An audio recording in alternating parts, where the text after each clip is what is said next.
Batuk itu refleks alami, tapi kalau caranya salah, dampaknya bisa jadi masalah. Halo, saya Dr. Mega. Ini dia 5 tips etika batuk yang nggak cuma sopan, tapi juga ilmiah dan life saving. Kata WHO, satu kali batuk bisa menghasilkan 3.000 sampai 5.000 droplet. Dan droplet itu bisa melayang sejauh 1 sampai 2 meter. Kalau nggak nutup batukmu, yang kena bisa siapa aja. Menurut Perhimpunan Dokter Paru Indonesia, etika batuk itu bagian dari upaya sadar buat mencegah transmisi penyakit infeksi saluran nafas seperti influenza, COVID-19, sampai TBC. Etika batuk juga jadi salah satu pilar penting dalam pencegahan dan pengendalian infeksi versi Kemenkes RI. Dan ini berlaku nggak cuma di rumah sakit, tapi juga di ruang publik. Tips pertama, selalu tutup mulut saat batuk. Tapi jangan tutup pakai tangan ya. Tangan itu alat sosial.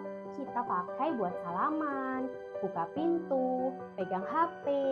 Kalau batuk ke tangan, terus pegang benda atau orang lain, penyebaran penyakit nggak akan kehindar.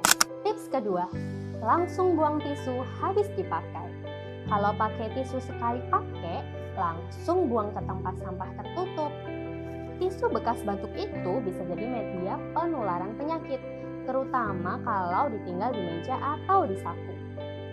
3. Cuci tangan setelah batuk atau bersin.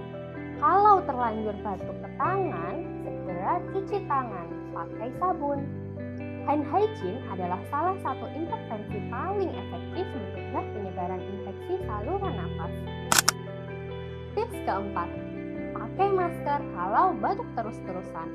Kalau kamu lagi sakit atau batuk terus-menerus, pakai masker ya. Bukan cuma buat jaga orang lain, tapi juga sebagai bentuk tanggung jawab sosial. Tips kelima, jaga jarak dan jangan batuk ke arah orang lain. Kadang, terlalu fokus nyembuhin batuk itu bisa bikin lupa cara batuk juga bisa nyakitin orang lain. Etika batuk itu kecil, tapi disitulah letak empatinya. Karena peduli itu nggak harus gede, cukup mulai dari nafas yang kita hembuskan. Jadi, next time kalau mau batuk, jangan jedar-jedar ya. Karena sehat itu bukan cuma soal badan kita, tapi juga cara kita jaga orang-orang dan lingkungan sekitar.